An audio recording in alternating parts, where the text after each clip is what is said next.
They say that Santa knows when you've been sleeping. He knows when you're awake. He knows when you've been bad or good. So, would you be surprised to learn that Santa can also predict the future? Well, the family you're about to meet was very surprised and very grateful.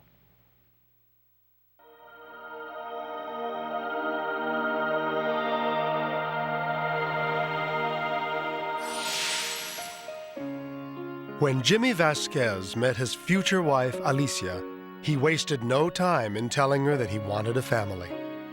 I had always wanted a child. Little boy, little girl didn't matter to me. And his dream quickly became Alicia's as well. It was something about him that as soon as we met each other, we just knew right off that we wanted a child really, really bad. The couple were married in September of 1993, and soon Alicia became pregnant. But because she was diabetic, serious complications ensued. I ended up getting really ill, and I developed toxemia, and ended up doing an emergency C-section, is what they did. Their dream child may have arrived early, but it only increased the love they felt for the baby boy they named Jimmy Jr. When I saw Jimmy for the first time, it was unbelievable. The hairs were sticking up in the back of my head. I was thinking already ahead of all the things that I was going to be doing with him. But their future plans were interrupted by more immediate concerns when their doctor informed them that Jimmy had a slight heart murmur. He said that we shouldn't worry about it. As time will go, we'll see what happens, what will develop. And we left it at that. Immediately after bringing him home, we started having complications. He was very sick all the time, colds, congestions, upper respiratory infections. Little Jimmy's health continued to fail. And ultimately, the family was referred to the Cook Children's Medical Center in Fort Worth, Texas, where they met pediatric cardiac care specialist, Dr. Hudson Allender. I met Jimmy Vasquez when he was about 6 or 7 months old. His chest beating a little harder. He was a little fellow that had been previously seen at another medical center with a heart murmur.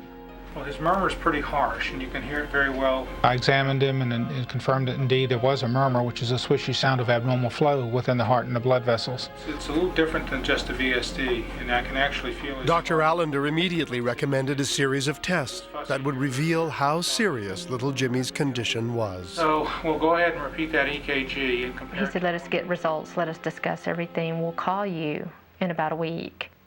And then we did a sonogram of his heart called the echocardiogram, which showed that he had a hole in his heart in addition to significant blockage of flow from the right side of his heart to his lungs. After conferring with a couple of my colleagues, all agreed that this is something that required surgery. I'll get it, that's okay.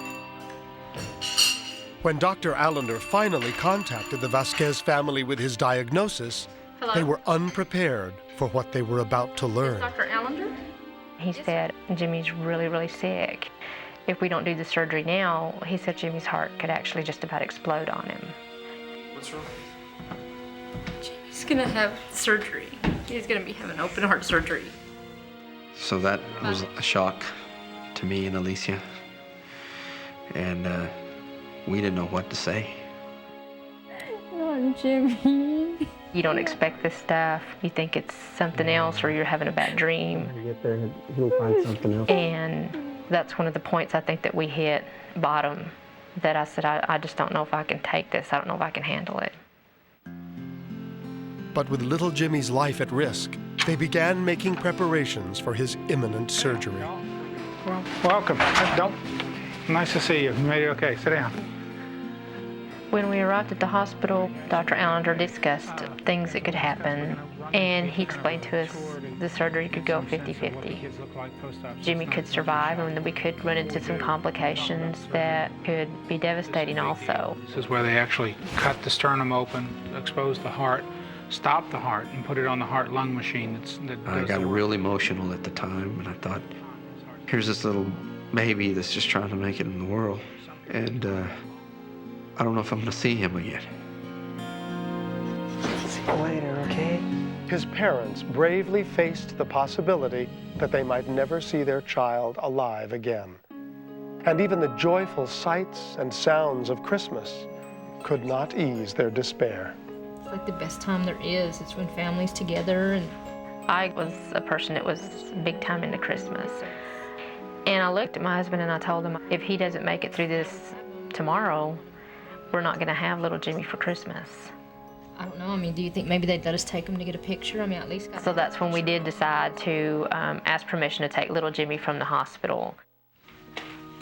Excuse me, sir. We were wondering if we could ask a favor.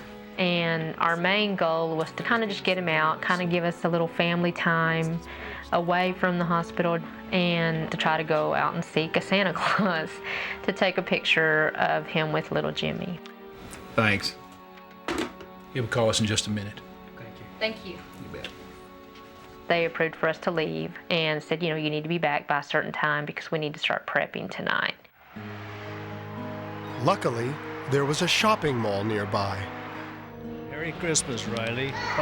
There's your mom. with a merry old Santa asking one child after another what they wanted for Christmas. Santa Claus, okay? We were standing in line. There was a lot of people waiting, There's just too many people. and Santa Claus waved at us. He's talking to us? And I kind of looked around, and you know, there's other people in line, so you're just kind of like, well, you know, I don't want anybody to get mad. Excuse me. Merry Christmas. Merry Christmas. Can I hold him? He held him for a few minutes, and he kind of like knelt down to him closer with his head, and he told him, he said, You're going to have a great heart for Christmas. Everything is going to be just fine. And I looked at Alicia kind of like, when did you have time to talk to Santa Claus?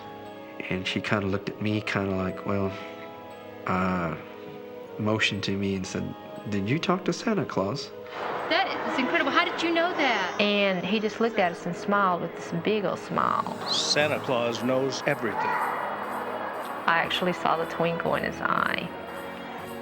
He said, would you like to take pictures with me? And I said, yes, we would.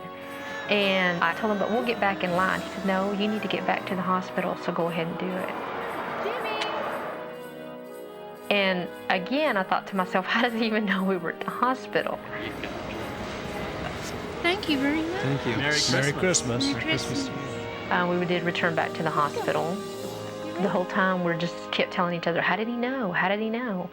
And I think Jimmy and I just nearly drove each other crazy trying to ask each other, how did he know? The next morning, Jimmy and Alicia each spent a moment alone with their baby prior to the surgery. It was very emotional because you don't know. You don't know if you're going to see him again. But I remember thinking about Santa Claus too, and thinking it's Christmas, and it was like we could not hold him enough. We couldn't even just let go of him.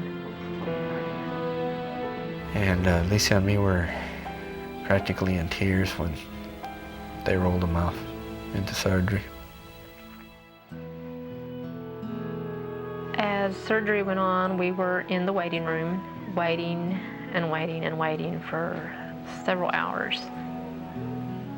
A lot of things were going through my mind. Fear, doubt. Was Jimmy gonna be okay? I felt like a little girl that's lost somewhere, and I didn't know where to go, what to do, what to expect. It was very, very difficult. Finally, Dr. Allender came into the waiting area and sat down and told us surgery did not go as expected. They actually went a little bit better than expected. He said he did wonderfully, and he looked at me and he said, we got a little miracle baby here. He said, Jimmy didn't do anything that I told you. I think the next thing is go see him. Y'all ready? Let's go in the ICU and take a look-see and see this old guy. And remember, We did walk down to the area where they take him out, and he was laid out. They had a little bandage on his chest. And we looked at him and we cried. We were happy. Just felt like screaming like crazy and felt really, really good. He told us, he said, things came out really wonderful. Little Jimmy not only survived, he flourished and was well enough to leave the hospital just 4 days later. once I found out everything was going to be okay, Santa Claus crossed my mind. Bye, love. Thank you. And on the way home, I said, let's stop by the same mall and let's just go in and see him and tell him, thank you. How did you know? Come on. There it is, right there. Come on. Let's go tell him. But when they arrived, they were in for a surprise. Thank you, don't we? Gosh, look. That was not the Santa Claus. It was not him. Excuse me, miss. So I asked the young lady. Yes, we were wondering, where's the Santa Claus that was here last Wednesday? This is the same Santa that was here last week. We started actually kind of arguing with her. And I said, you must have had somebody different here the other day. No, this is the only Santa that we've had. So she got the mall director, and he explained to us right off the bat. He said, no, this is Santa Claus we've had since day one. And we argued and everything else, and they just swore up and down that that was the same. And I kept saying, that's not him. I even looked at him. There was no twinkles. There was nothing. And I just remember looking at each other, and we said it was an angel. That's what it was. It had to be an angel, because that's not him. You ready for Christmas? Today, Jimmy is a happy, healthy 7-year-old who loves baseball, Power Rangers, and like every other 7-year-old, the magic of Christmas. It was something out of this world, unbelievable. This total stranger, angel, Santa Claus, whatever, came and said, everything's gonna be okay. Was he God sent? Was he Santa Claus?